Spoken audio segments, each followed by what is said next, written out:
नमस्कार दोस्तों, स्वागत है आप सभी का अपने YouTube channel perfect study GS में। दोस्तों हम लोग बिहार दरोगा मेंस का जो प्रैक्टिस सेट कर रहे हैं उसमें आज हम लोग प्रैक्टिस सेट नंबर 15 को करने वाले हैं। दोस्तों इससे पहले हम लोग 14 प्रैक्टिस सेट समाप्त कर चुके हैं।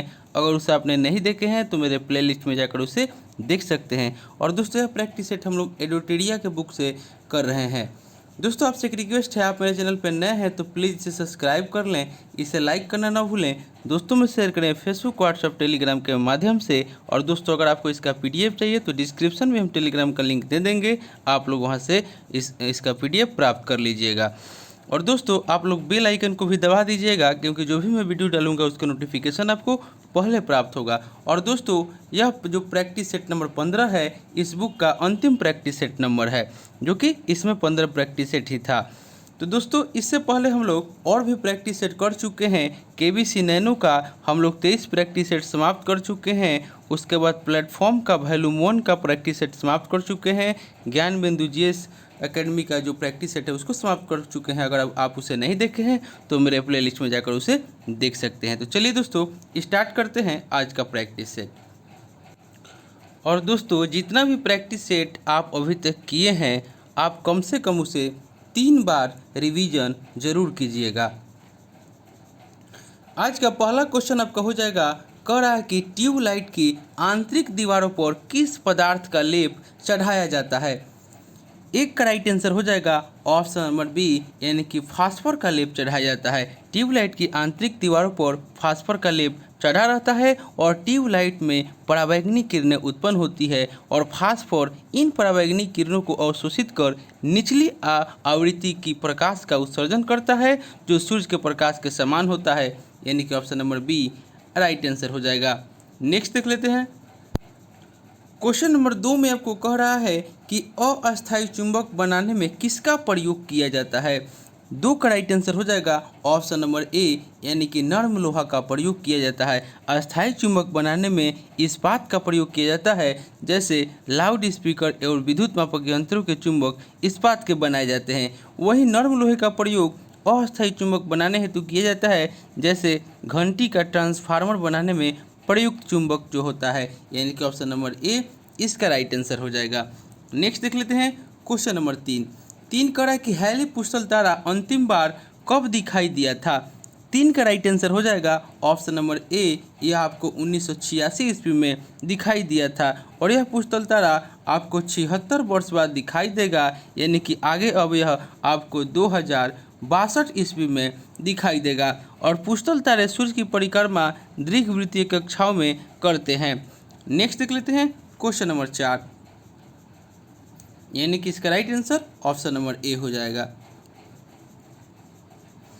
क्वेश्चन नंबर 4 में आपको कह रहा है कि खाद्य श्रृंखला के तीसरे पोषी स्तर में निम्नलिखित में से किसे शामिल किया गया है।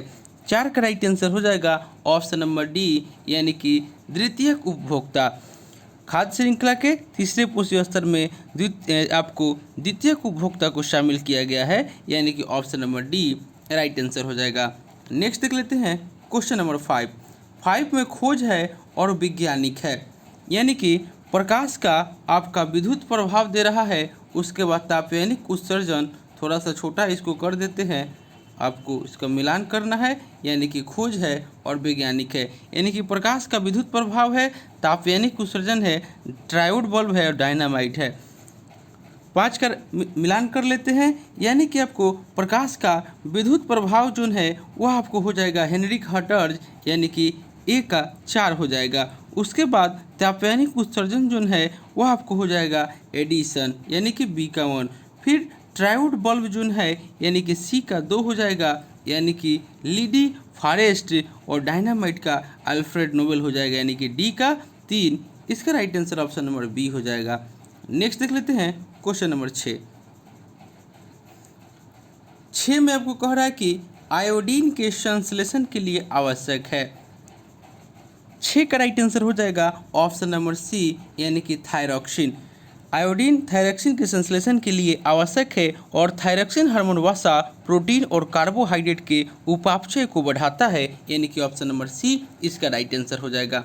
नेक्स्ट देख लेते हैं क्वेश्चन नंबर 7।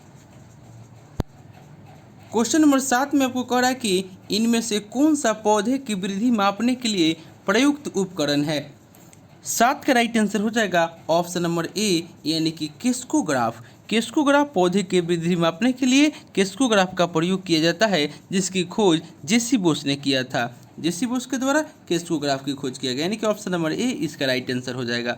नेक्स्ट देख लेते हैं क्वेश्चन नंबर आपको 8 करें कि वैसे तत्व जिनके परमाणु क्रमांक समान एवं परमाणु भार भिन्न होते हैं कहलाते हैं।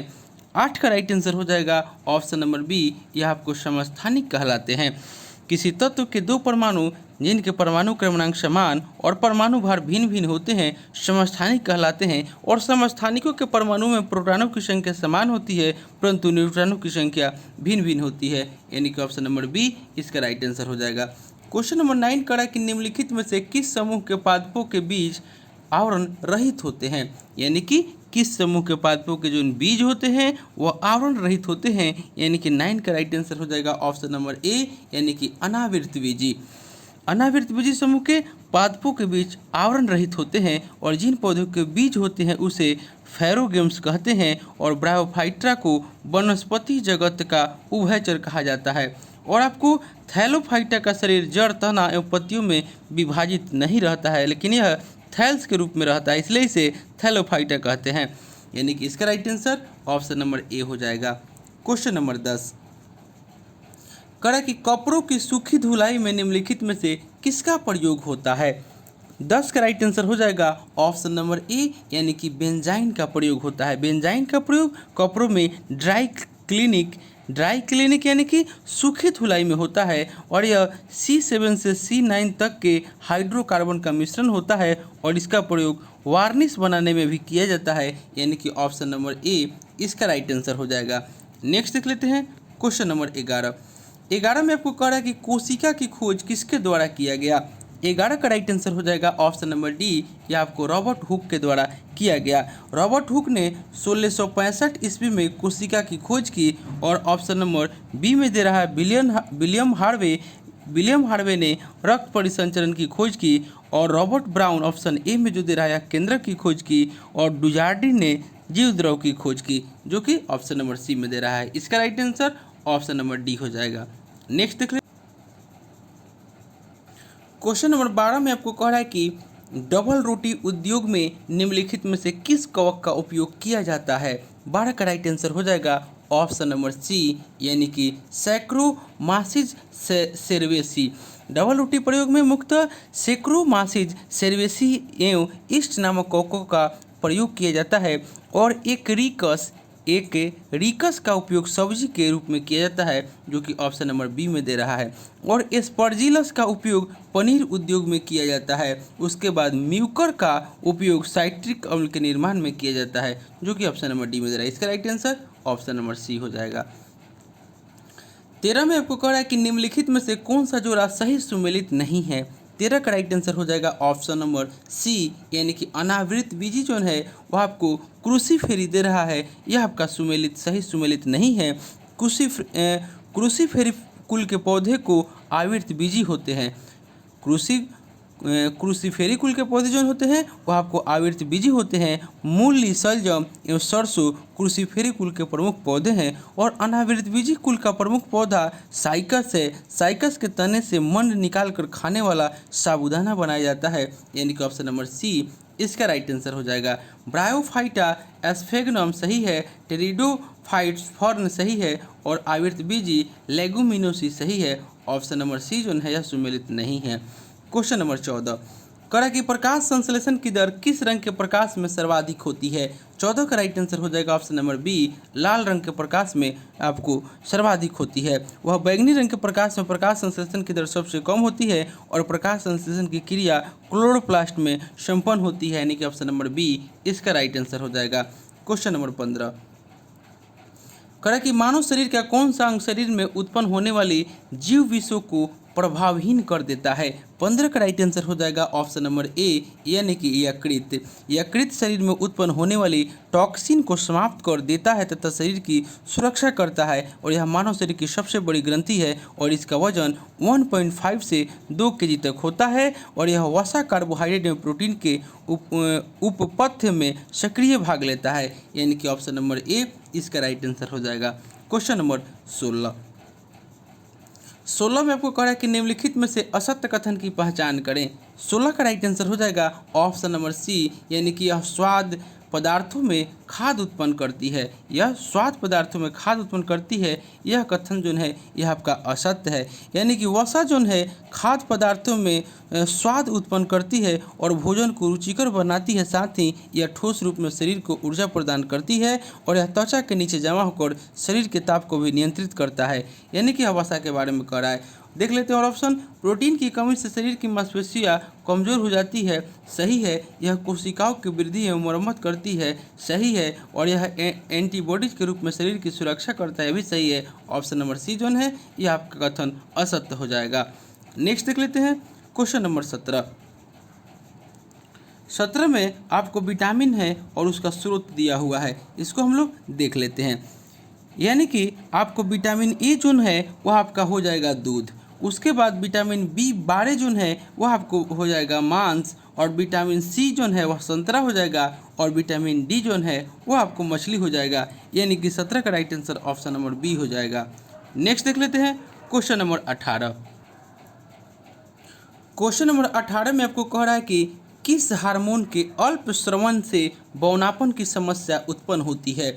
18 का राइट आंसर हो जाएगा ऑप्शन नंबर ए, यानी कि वृद्धि हार्मोन। वृद्धि हार्मोन या सीमेट्रोट्रॉपिक हार्मोन के अल्प स्रवण से बौनापन की समस्या उत्पन्न हो जाती है और यह हार्मोन पिट्यूटरी ग्रंथि के द्वारा स्रावित होता है और यह मुक्त शरीर की वृद्धि हेतु सहायक होता है और यह शरीर में प्रोटीन संश्लेषण, ऊतकों के क्षय को रोकना, शरीर में कोशिका विभाजन को बढ़ाना आदि कार्य करता है और वृद्धि हार्मोन के अल्प स्रवण से बाल अवस्था में यह रोग उत्पन्न हो जाता है, यानी कि ऑप्शन नंबर ए इसका राइट आंसर हो जाएगा। क्वेश्चन नंबर 19 में आपको कह रहा है कि केंद्रीय कॉफी अनुसंधान केंद्र कहाँ स्थित है।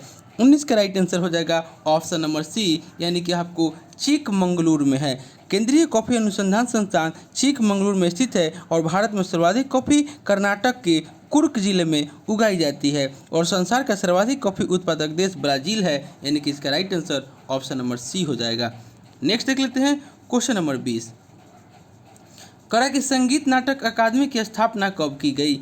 20 का राइट आंसर हो जाएगा ऑप्शन नंबर ए, यह आपको 1953 ईस्वी में किया गया। संगीत नाटक अकादमी की स्थापना 1953 में की गई थी और इसका मुख्यालय नई दिल्ली में स्थित है। और कुछ आपको बता देते हैं, ललित कला अकादमी की स्थापना 1954 में किया गया। उसके बाद राष्ट्रीय नाट्य विद्यालय की स्थापना 1959 में किया गया और राष्ट्रीय पुस्तकालय कलकत्ता इसकी स्थापना 1948 ईस्वी में किया गया।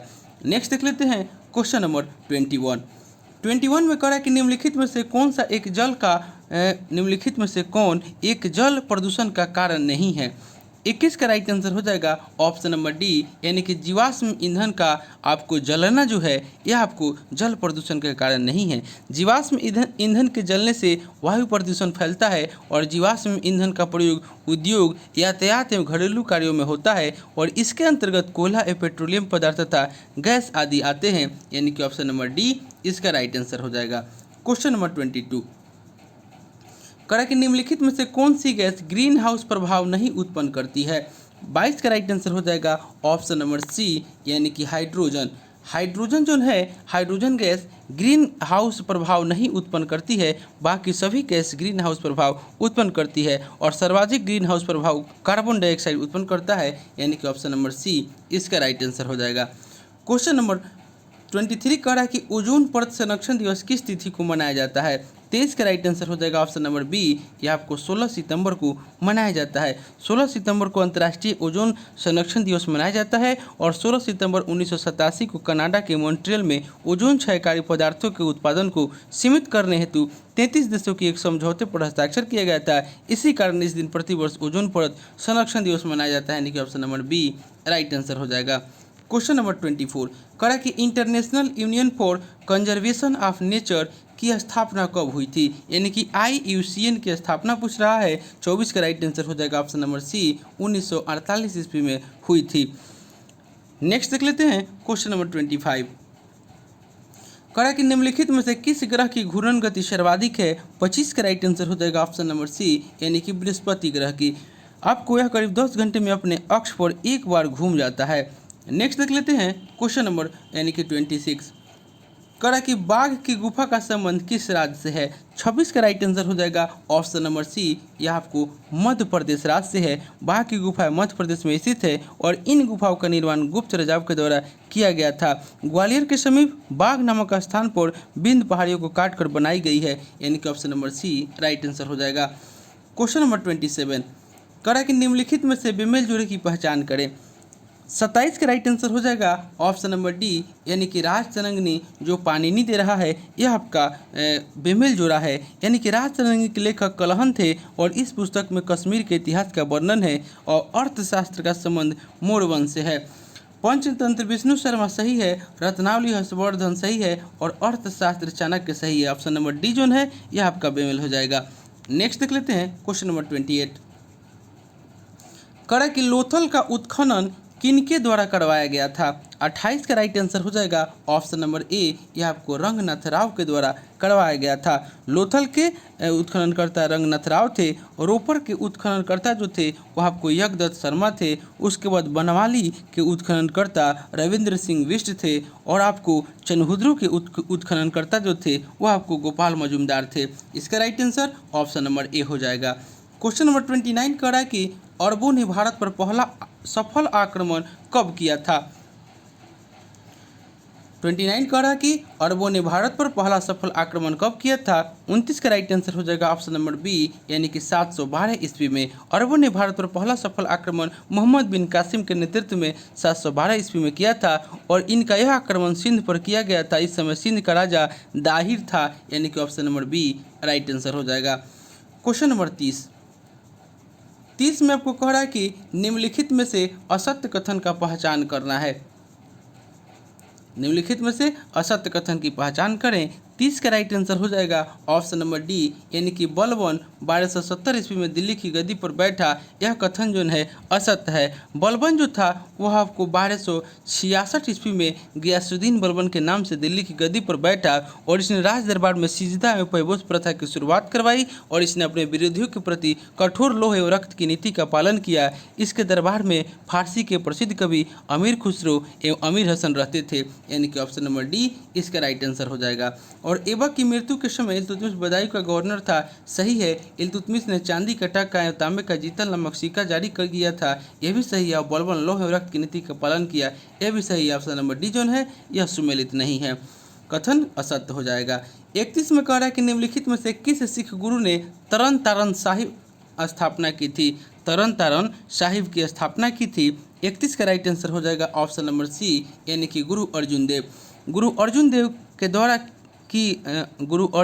द्वारा की स्थापना की गई थी तरन तारण साहिब। वे सिखों के 5वें गुरु थे और गुरु अर्जुन देव जी शहीदों के सरताज एवं शांति पूज है और आध्यात्मिक जगत में गुरु जी को सर्वोच्च स्थान प्राप्त है और इन्हें ब्रह्मा ज्ञानी भी कहा जाता है, यानी कि ऑप्शन नंबर सी इसका राइट आंसर हो जाएगा।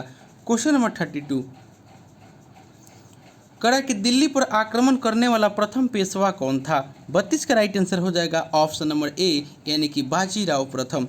दिल्ली पर आक्रमण करने वाला प्रथम पेशवा बाजीराव प्रथम था। इसने 29 मार्च 1737 ईस्वी को दिल्ली पर आक्रमण किया था। उस समय दिल्ली का शासक मुगल बादशाह मोहम्मद शाह था और प्रथम पेशवा बालाजी विश्वनाथ था। इसे शाहू ने अपना प्रधानमंत्री बनाया था, यानी कि ऑप्शन नंबर ए इसका राइट आंसर हो जाएगा। क्वेश्चन नंबर 33 करा कि निम्नलिखित में से किस गवर्नर जनरल ने प्रत्येक जिले में एक फौजदारी और एक दीवानी अदालत की स्थापना की। 33 का राइट आंसर हो जाएगा ऑप्शन नंबर सी, यानी कि वारेन हेस्टिंग्स।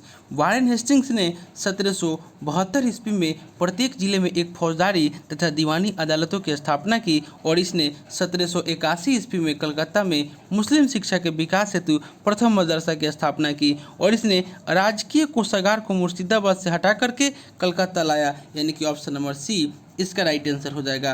क्वेश्चन नंबर 34 34 में आपको सूची 1 और सूची 2 दे रहा है, इसका मिलान करना है। यानी कि बेला टम्पी विद्रोह जो है, बेला थम्पी विद्रोह, यह आपको ट्रावनकोर हो जाएगा, यानी कि 1 का ए, और पालीगढ़ों का विद्रोह जो है वह आपको तमिलनाडु हो जाएगा, यानी कि बी का 2, और पाइक विद्रोह जो है वो उड़ीसा हो जाएगा, यानी सी का 4, और रंपा विद्रोह आंध्र प्रदेश हो जाएगा, यानी कि डी का 3। नेक्स्ट देख लेते हैं क्वेश्चन नंबर आपको 35। करा कि फकीर विद्रोह का संबंध किस राज्य से है? 35 का राइट आंसर हो जाएगा ऑप्शन नंबर सी, यानी कि आपको बंगाल से है। नेक्स्ट देख लेते हैं, यानी कि फकीर विद्रोह का संबंध बंगाल से है, और यह विद्रोह 1776 में हुआ था तथा इसका नेतृत्व मजनू शाह एवं 77 चिराग अली ने किया था, यानी कि ऑप्शन नंबर सी इसका राइट आंसर हो जाएगा। 36 करा कि भारत छोड़ो आंदोलन के दौरान जवाहरलाल नेहरू को किस जेल में कैद करके रखा गया था?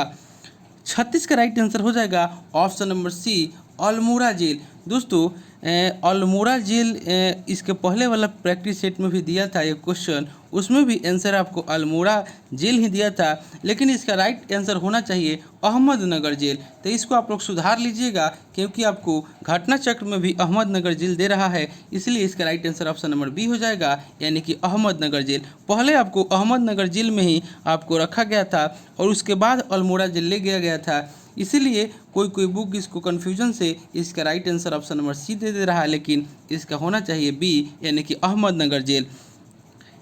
यानी कि भारत छोड़ो आंदोलन के दौरान जवाहरलाल नेहरू को किस जेल में कैद करके रखा गया था? ऑप्शन नंबर बी हो जाएगा, यानी कि अहमदनगर जेल। नेक्स्ट देख लेते हैं क्वेश्चन नंबर आपको 37। दोस्तों आप लोग इस क्वेश्चन को एक बार देख लीजिएगा, क्योंकि इसका दोनों प्रैक्टिस सेट में अल्मोड़ा जेल ही इसका आंसर दिया हुआ है। 37 में आपको कह रहा है कि इंडियन होम रूल सोसाइटी की स्थापना कहाँ हुआ था? 37 का राइट आंसर हो जाएगा ऑप्शन नंबर ए, यह आपको लंदन में हुआ था। 1905 में श्यामजी कृष्ण वर्मा के नेतृत्व में इंडियन होम रूल सोसाइटी की स्थापना लंदन में हुआ था। नेक्स्ट देख लेते हैं क्वेश्चन नंबर 38 में आपको कह रहा है कि निम्नलिखित में से बेमेल की पहचान करें।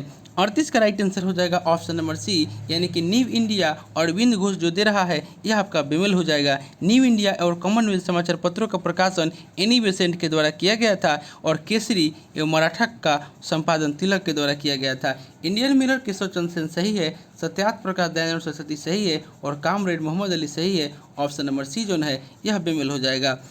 क्वेश्चन नंबर 39 में संस्था है और उसके संस्थापक है, मिलान करना है। यानी कि विश्व भारती के संस्थापक जो थे वह रविंद्रनाथ टैगोर, यानी कि ए का 4 हो जाएगा। उसके बाद पुनः सार्वजनिक सभा की स्थापना एमजी रनाडे, यानी कि बी का 1। इंडियन लिंक की स्थापना शिशिर कुमार घोष के द्वारा किया गया था, और आज़ाद हिंद फौज रास बिहारी बोस। नेक्स्ट हम लोग देख लेते हैं क्वेश्चन नंबर 40। करा कि ऋग्वैदिक काल में प्रगति एवं उत्थान का देवता किसे कहा गया है? 40 का राइट आंसर हो जाएगा ऑप्शन नंबर डी, उषा को। ऋग्वैदिक काल में प्रगति एवं प्रधान के देवता को उषा कहा जाता था, और सोम को वनस्पति का देवता तथा मरुत को आंधी तूफान का देवता कहा गया है। नेक्स्ट देख लेते हैं क्वेश्चन नंबर 41। करा कि निम्नलिखित में कौन एक शीत मरुस्थल है? 41 का राइट आंसर हो जाएगा ऑप्शन नंबर बी, यानी कि लद्दाख। लद्दाख एक प्रकार का शीत मरुस्थल है, और यह कश्मीर हिमालय का भाग है। नेक्स्ट देख लेते हैं क्वेश्चन नंबर 42। करा कि जैन धर्म के किस तीर्थकर को भगवान कृष्ण का निकट संबंधी माना जाता है? 42 का राइट आंसर हो जाएगा ऑप्शन नंबर डी, अरिस्टोनेमी को। जैन धर्म के 22वें तीर्थकर अरिस्टोनेमी को भगवान कृष्ण का निकट संबंधी माना जाता है, और इनका प्रतीक चिन्ह शंख है। जैन धर्म के प्रथम तथा अंतिम तीर्थकर क्रमशः ऋषभदेव तथा महावीर स्वामी है, यानी कि प्रथम तीर्थकर ऋषभदेव और अंतिम तीर्थकर महावीर स्वामी थे, यानी कि ऑप्शन नंबर डी इसका राइट आंसर हो जाएगा। Question number 43। करा कि हिंदुस्तान सोशलिस्ट रिपब्लिकन एसोसिएशन की स्थापना किस वर्ष हुआ था? 43 का राइट आंसर हो जाएगा ऑप्शन नंबर सी, 1928 में। हिंदुस्तान सोशलिस्ट रिपब्लिकन एसोसिएशन की स्थापना 1928 में हुआ था, और एक आपको है हिंदुस्तान रिपब्लिक एसोसिएशन की स्थापना जो हुआ था वह आपको 1924 में हुआ था। नेक्स्ट देख लेते हैं क्वेश्चन नंबर 44। भारत में मानसून सबसे पहले किस स्थान पर आता है? 44 का राइट आंसर हो जाएगा option number D, Andaman Nicobar द्वीप में। भारत में सबसे पहले मानसून अंडमान एवं निकोबार द्वीप समूह में आता है, उसके एक सप्ताह के बाद यह केरल के मलाबार तट पर पहुंचता है, यानी कि option number D right answer हो जाएगा। Question number 45। करा कि निम्नलिखित में से असत्य कथन की पहचान करें। 45 का राइट आंसर हो जाएगा ऑप्शन नंबर सी, यानी कि बिहार में लिंगानुपात 911 है। यह आपका कथन असत्य है। 2011 की जनगणना रिपोर्ट के अनुसार बिहार में लिंगानुपात जो है वो आपको 918 है और बिहार की साक्षरता जो है वो आपको 61.8% है और बिहार में पुरुष का साक्षरता जो है 71.2% है और आपको महिला की साक्षरता 51.5% है। नेक्स्ट देख लेते हैं, भारतीय राज्यों में सर्वाधिक लिंगानुपात केरल राज्य का है। सही है। राज्यों में न्यूनतम लिंगानुपात हरियाणा में है, ये भी सही है। और भारत का लिंगानुपात 943 है, ये भी सही है। और ऑप्शन नंबर सी जो है यह कथन असत्य हो जाएगा। नेक्स्ट हम लोग देख लेते हैं, 46 में आपको उद्योग है और स्थान है। एल्युमिनियम उद्योग जो है वह आपको हीरा कुंड हो जाएगा, यानी कि ए का 3। सूती वस्त्र उद्योग भागलपुर हो जाएगा, यानी कि बी का 1। और जूट उद्योग जो है वह आपको टीटागढ़ हो जाएगा, यानी कि सी का 4। और कागज उद्योग हुगली हो जाएगा, यानी कि डी का 2। नेक्स्ट देख लेते हैं, क्वेश्चन नंबर आपको 47 करा कि निम्नलिखित में कौन सा लैंगून जो है झील नहीं है। 47 का राइट आंसर हो जाएगा ऑप्शन नंबर ए, यानी कि पेरियार झील जो है यह आपका लैंगून जो है झील नहीं है। Option number A right answer हो जाएगा। समुद्र से पृथक होकर तटीय क्षेत्रों में निर्मित छिछली सारे पानी की झीलें लैंगून झीलें होती है और पेरियार झील एक कृत्रिम झील है, अतः यह लैंगून नहीं है। और पेरियार झील पेरियार नदी से जल प्राप्त करता है, यानी कि ऑप्शन नंबर ए इसका राइट आंसर हो जाएगा। क्वेश्चन नंबर आपको 48 करें कि निम्नलिखित में से कौन सा दर्रा शिमला को तिब्बत से जोड़ता है। 48 का राइट आंसर हो जाएगा ऑप्शन नंबर ए, यानी कि शिपकिला दर्रा। शिपकिला दर्रा तिब्बत और शिमला नाथुला दर्रा जो है, जो कि ऑप्शन नंबर डी में दे रहा है चीन भारत। बनिहाल दर्रा श्रीनगर जम्मू कश्मीर और बुर्जिल दर्रा आपको गिलगित और श्रीनगर को। इसका right answer option number A हो जाएगा। क्वेश्चन नंबर 49 करें कि भारत के उत्तरी मैदानों में शीतकालीन वर्षा होती है। 49 का राइट आंसर हो जाएगा ऑप्शन नंबर डी, यानी कि पश्चिमी विक्षोभ से। पश्चिमी विक्षोभ के कारण ही भारत के उत्तरी मैदानों यानी कि पंजाब, राजस्थान और दिल्ली में शीतकालीन वर्षा होती है, यानी कि option number D right answer हो जाएगा। 50 में कह रहा है कि लाल सागर एवं अरब सागर को कौन सी जल संधि जोड़ती है। 50 का राइट आंसर हो जाएगा ऑप्शन नंबर सी, यानी कि वाव एल मंडव। वाव एल मंडव जो है लाल सागर एवं अरब सागर को जोड़ती है। Option number C right answer हो जाएगा। नेक्स्ट देख लेते हैं, राष्ट्रीय उपभोक्ता दिवस कब मनाया जाता है। 51 का राइट आंसर हो जाएगा ऑप्शन नंबर बी, ये आपको 24 दिसंबर को मनाया जाता है। नेक्स्ट देख लेते हैं, क्वेश्चन नंबर 52 करा कि राष्ट्रीय महिला आयोग की प्रथम अध्यक्ष कौन थी। 52 का राइट आंसर हो जाएगा ऑप्शन नंबर बी, यानी कि श्रीमती जयंती पटनायक। नेक्स्ट देख लेते हैं, क्वेश्चन नंबर 53 करा कि केंद्रीय मृदा तथा पदार्थ अनुसंधान केंद्र कहाँ है। 53 का राइट आंसर हो जाएगा ऑप्शन नंबर ए, यह आपको नई दिल्ली में है। नेक्स्ट देख लेते हैं और कुछ जान लेते हैं, भारतीय वनस्पति सर्वेक्षण विभाग कोलकाता में है। भारतीय राष्ट्रीय महासागर और सूचना सेवा केंद्र जो है वह आपको हैदराबाद में है और राष्ट्रीय शर्करा संस्थान जो है वह आपको कानपुर में है। नेक्स्ट देख लेते हैं, क्वेश्चन नंबर 54 करा कि राष्ट्रीय शैक्षिक अनुसंधान एवं प्रशिक्षण परिषद यानी कि NCERT की स्थापना कब की गई। 54 का राइट आंसर हो जाएगा ऑप्शन नंबर सी, यानी कि 1961 में किया गया था। नेक्स्ट देख लेते हैं, क्वेश्चन नंबर 55 करा कि क्योटो प्रोटोकॉल का उद्देश्य है। 55 का राइट आंसर हो जाएगा ऑप्शन नंबर बी, यानी कि ग्रीन हाउस गैस उत्सर्जन को कम करना। नेक्स्ट देख लेते हैं, क्वेश्चन नंबर एक चीज़ और जान लेते हैं कि क्योटो प्रोटोकॉल क्योटो सम्मेलन जापान के क्योटो शहर में आपको 1997 में हुआ था। कब हुआ था, तो 1997 में। और यह संधि 2005 से लागू हुआ था, यानी कि इसका right answer option number B हो जाएगा। नेक्स्ट देख लेते हैं, क्वेश्चन नंबर 56 करा कि जैव विधिवत शब्द का प्रथम प्रयोग किसने किया। 56 का राइट आंसर हो जाएगा ऑप्शन नंबर ए, ये आपको वाल्टर जी रोसन के द्वारा किया गया। नेक्स्ट देख लेते हैं, क्वेश्चन नंबर 57 करा कि प्रच्छन्न बेरोजगारी प्राय किस क्षेत्र में देखने को मिलती है। 57 का राइट आंसर हो जाएगा ऑप्शन नंबर सी, यह आपको कृषि क्षेत्र में देखने को मिलती है। क्वेश्चन नंबर 58 58 में कह रहा है कि मनरेगा के संबंध में निम्न में कौन सा कथन जो है असत्य है। 58 का राइट आंसर हो जाएगा ऑप्शन नंबर बी, यानी कि इस योजना में महिलाओं को 50% आरक्षण प्रदान किया गया है, यह कथन असत्य है। मनरेगा के तहत महिलाओं को 33% आरक्षण प्रदान किया गया है और इसके अंतर्गत परियोजनाओं की पहचान ग्राम सभा के द्वारा ही की जाती है और इस योजना का खर्च केंद्र और राज्य में 80:20 के अनुपात में है। मनरेगा 2 फरवरी 2006 को लागू किया गया, सही है। इस योजना के प्रारंभ में 200 जिलों को लागू किया गया, सही है। और शुरू में इस योजना के 100 दिनों के रोजगार की गारंटी दी गई थी, ये भी आपका सही है। ऑप्शन नंबर बी जो है यह असत्य हो जाएगा। क्वेश्चन नंबर 59, क्वेश्चन नंबर 59 में आपको कह रहा है कि फियरलेस गवर्नेंस पुस्तक के लेखक कौन है। 59 का राइट आंसर हो जाएगा ऑप्शन नंबर सी, यानी कि किरण बेदी। फियरलेस गवर्नेंस पुस्तक के लेखक किरण बेदी है और यह पुस्तक किरण बेदी के प्रशासनिक अनुभव पर आधारित है।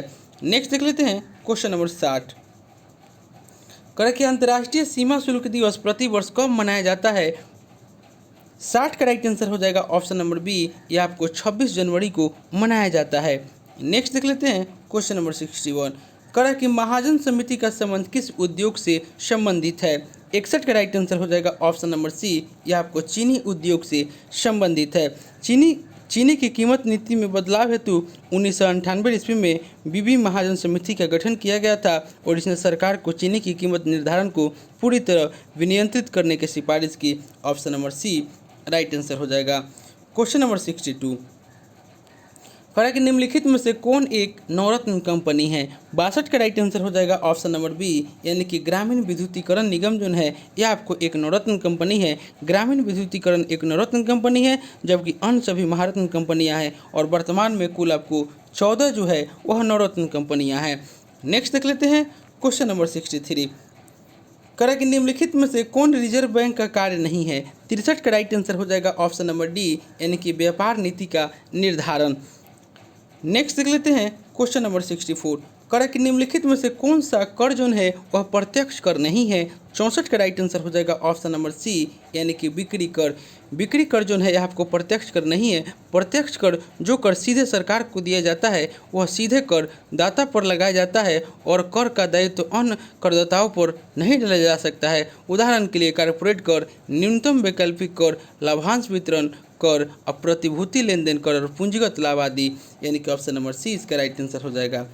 क्वेश्चन नंबर 65 कह रहा है कि भारत में एफडीआई की शुरुआत कब हुई थी। 65 का राइट आंसर हो जाएगा ऑप्शन नंबर ए, यह आपको 1991 में हुआ था और प्रारंभ में एफडीआई की सीमा 51% थी, बाद में इसे बढ़ा करके 74% और अधिकांश उद्योगों के लिए 100% कर दिया गया। ऑप्शन नंबर ए इसका राइट आंसर हो जाएगा। नेक्स्ट देख लेते हैं क्वेश्चन नंबर 66, करा कि भारत शासन अधिनियम 1935 में कुल कितनी धाराएं थी। 66 का राइट आंसर हो जाएगा ऑप्शन नंबर डी, यानी कि 451। भारतीय संविधान में कुल 451 धाराएं एवं 35 परिशिष्ट थे और इस अधिनियम के द्वारा प्रांतों में द्वितीय शासन व्यवस्था का अंत कर दिया गया तथा केंद्र में द्वितीय शासन की स्थापना की गई और इस अधिनियम के द्वारा पहली बार गवर्नर जनरल को सहायता एवं परामर्श देने हेतु मंत्रिमंडल की व्यवस्था की गई, यानी कि option number D right answer हो जाएगा। क्वेश्चन नंबर 67, करें कि संविधान सभा की अंतिम बैठक कब हुई थी। 67 का राइट आंसर हो जाएगा ऑप्शन नंबर बी, यानी कि 24 जनवरी 1950 को हुई थी और उसी दिन संविधान सभा के द्वारा डॉक्टर राजेंद्र प्रसाद को भारत का प्रथम राष्ट्रपति चुना गया और भारत का संविधान पूरी तरह से 26 जनवरी 1950 को लागू हुआ था, यानी कि पूरी तरह से 26 जनवरी 1950 को आपको लागू हुआ था। इसका right answer option number B हो जाएगा। क्वेश्चन नंबर 68 करा कि किस अनुसूची में दल बदल संबंधी प्रावधान किया गया है। 68 का राइट आंसर हो जाएगा ऑप्शन नंबर सी, यानी कि 10वीं अनुसूची में। 10वीं अनुसूची संविधान के 52वें संविधान संशोधन 1985 के द्वारा आपको जोड़ी गई। इसमें दल बदल संबंधी प्रावधानों का उल्लेख है और 11वीं अनुसूची में पंचायती राज से संबंधित है और 12वीं अनुसूची नगर निकाय से संबंधित है। Option number C right answer हो जाएगा। क्वेश्चन नंबर 69 देख लेते हैं। इसमें आपको सही निम्नलिखित में से सही मेल को चुने। देश है और संविधान के विदेशी स्रोत है। 69 का राइट आंसर हो जाएगा ऑप्शन नंबर सी, यानी कि आयरलैंड से नीति निर्देशक तत्व दे रहा है, यह आपका सही है। संघात्मक विशेषताएं एवं अवशिष्ट शक्तियाँ केंद्र के पास संबंधी प्रावधान कनाडा से लिया गया है और जापान से विधि के द्वारा स्थापित प्रक्रिया का प्रावधान लिया गया है, यानी कि ऑप्शन नंबर सी इसका राइट आंसर हो जाएगा। नेक्स्ट देख लेते हैं क्वेश्चन नंबर 70। क्वेश्चन नंबर 70 में आपको कह रहा है कि निम्न में कौन सा कथन असत्य है। 70 का राइट आंसर हो जाएगा ऑप्शन नंबर बी, यानी कि 1954 ईस्वी में फ्रांस की सरकार ने अपनी बस्ती या भारत को सौंप दी। यह कथन जो है यह आपका माफ़ कीजिएगा कह रहा है कि निम्न में कौन सा कथन असत्य है। 70 का राइट आंसर हो जाएगा ऑप्शन नंबर डी, यानी कि 1987 ईस्वी में गोवा को 26वां राज्य का दर्जा प्रदान किया गया था। यह कथन जो है यह आपका असत्य है। 30 मई 1987 को गोवा को भारत का 25वां राज्य घोषित किया गया था और 20 फरवरी 1987 को मिजोरम एवं अरुणाचल प्रदेश को पूर्ण राज्य का दर्जा प्रदान किया गया, यानी कि ऑप्शन नंबर डी जो है यह असत्य है। 1 अक्टूबर 1953 को आंध्र प्रदेश राज्य का गठन किया गया, सही है। 1954 में फ्रांस की सरकार ने अपनी बस्तियाँ भारत को सौंप दी, ये भी सही है। और 1961 में गोवा भारत ने अधिकार किया 1961 ईस्वी में गोवा पर, यह भी आपका सही है। ऑप्शन नंबर डी जो है यह कथन असत्य हो जाएगा। 71 कह कि निम्नलिखित में से किस अनुच्छेद में यह कहा गया है कि राज्य विधि से पूर्णतः पोषित किसी शिक्षा संस्था में कोई धार्मिक शिक्षा नहीं दी जाएगी, यानी कि 71 का राइट आंसर हो जाएगा ऑप्शन नंबर बी, यानी कि अनुच्छेद 28। अनुच्छेद 28 यह कहता है कि राज्य विधि से पूर्णतः पोषित किसी शिक्षा संस्था में कोई धार्मिक शिक्षा नहीं दी जाएगी, यानी कि option number B right answer हो जाएगा। 72 में कह रहा है कि नीति निर्देशक तत्वों के संबंध में कौन सा कथन असत्य है। 72 का राइट आंसर हो जाएगा ऑप्शन नंबर बी, यानी कि अनुच्छेद 43 में प्रसूति सहायता प्रदान करने की बात कही गई है, यह कथन असत्य है। संविधान के अनुच्छेद 43 में कर्मकरों के लिए यानी कि कामगारों के लिए निर्वाह मजदूरी तथा कुटीर उद्योग को प्रोत्साहन की बात की गई है, यानी कि ऑप्शन नंबर बी जो है यह कथन असत्य हो जाएगा। नीति निर्देशक तत्वों का उल्लेख संविधान के भाग 4 में है, सही है। अनुच्छेद 350 के क में प्राथमिक स्तर पर मातृभाषा में शिक्षा देने की बात कही गई है, सही है। और अनुच्छेद 351 में अंतर्राष्ट्रीय शांति और सुरक्षा की आपको अभिवृद्धि की बात कही गई है, भी आपका सही है। ऑप्शन नंबर बी जो है यह आपका कथन असत्य हो जाएगा। नेक्स्ट देख लेते हैं क्वेश्चन नंबर 73। कह कि निम्नलिखित में से कौन राष्ट्रपति के रूप में निर्विरोध निर्वाचित हुए थे। 73 का राइट आंसर हो जाएगा ऑप्शन नंबर सी, नीलम संजीव रेड्डी। क्वेश्चन नंबर 74 कह कि राज्यसभा धन विधेयक को अधिकतम कितने समय तक रोक सकती है। 74 का राइट आंसर हो जाएगा ऑप्शन नंबर ए, यानी कि 14 दिनों तक। नेक्स्ट देख लेते हैं क्वेश्चन नंबर 75 में आपको राज्य है और लोकसभा सीट दिया हुआ है, मिलान करना है। महाराष्ट्र में लोकसभा सीट की संख्या 48 है, उड़ीसा में आपको 21 है, केरल में आपको 20 है और गोवा में 2 है, यानी कि 1 2 3 4 इसका राइट आंसर हो जाएगा। नेक्स्ट देख लेते हैं क्वेश्चन नंबर आपको 76 कह कि नागरिकों के मौलिक अधिकारों का रक्षक कौन होता है। 76 का राइट आंसर हो जाएगा ऑप्शन नंबर सी, यानी कि उच्चतम न्यायालय। क्वेश्चन नंबर 77 में आपको कह रहा है कि भारत के संविधान के किस अनुसूची में राज्यसभा में स्थानों के आवंटन का प्रावधान किया गया है। 77 का राइट आंसर हो जाएगा ऑप्शन नंबर ए, यानी कि चौथी अनुसूची में।